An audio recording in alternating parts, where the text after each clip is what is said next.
So he was like a ghost until John showed up, finally letting him face his father's distance without being alone. His helplessness and confusion were scattered like fog by John's kindness after 2 weeks together. In just 2 weeks, they experienced the sweetness of first love without worrying about future troubles.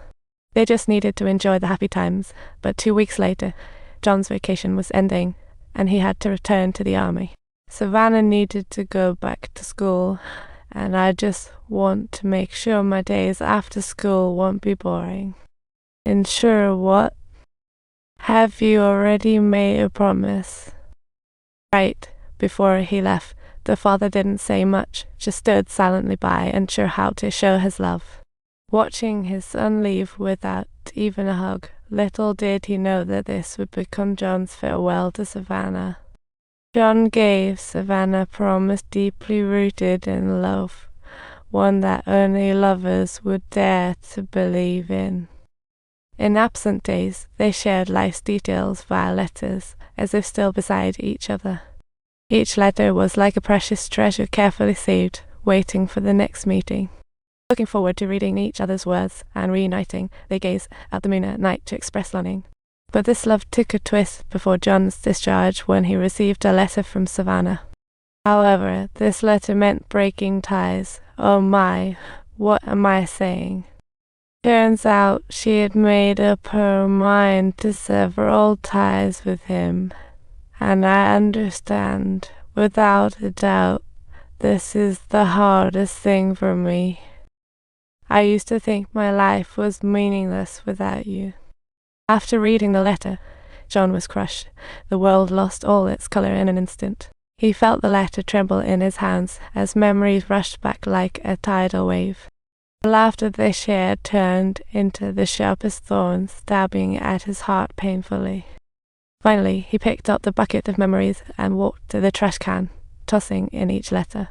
The ashes of the flames seemed to choke their broken love, and then, bam, the beautiful country faced another blow. He immediately extended his service, begging to be assigned to the most dangerous mission. That day, on a normal mission, they were attacked. Anik, Jack, wake up, please. Wake up. Look into my eyes. Look into my eyes, okay? Just for a moment. Hey guys, hold on a moment. Could you please wait for me?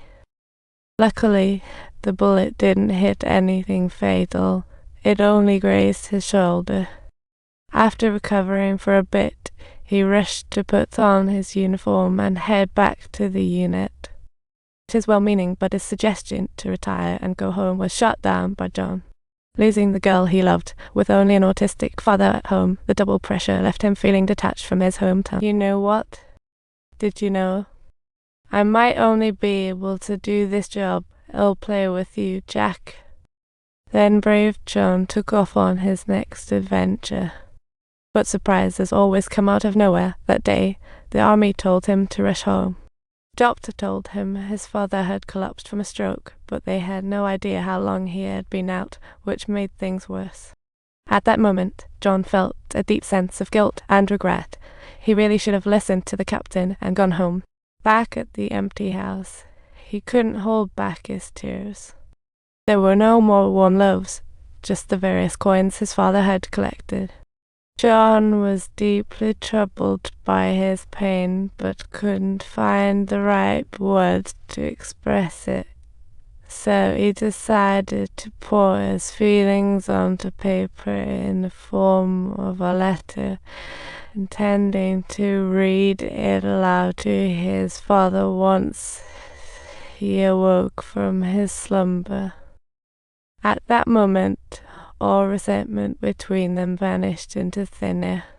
He bravely expressed his love for his father. It's as heavy as a mountain. But sometimes it feels like a boulder pressing on your heart, hard to overcome. At that moment, the father reached out, and John silently took hold, as if he were a newborn in his father's embrace. The father gently stroked his head. This would be the last time he felt his father's love. The father held a deep love inside, and after he passed, John decided to return to the army. Before he left, he sought out Savannah for an explanation, at the very least a reason for their breakup. When he found Savannah, He discovered the truth. She had married Tim, the neighbor, and that his son also had autism, plus she herself had cancer. She married Tim to take care of the two patients. To avoid the guilt of breaking up a marriage, Savannah chose to cut ties with John. John pressed Savannah for an explanation straight from her mouth. She said she didn't want to talk on the phone. She was afraid that hearing his voice would change her mind. She was also hurting and found it hard to leave his life. But what could she do? She couldn't bear the loneliness of his military service. So she needed someone she could rely on at any moment, even if he was a patient. But Tim had no advantages as a husband. His love for her was mature and deep.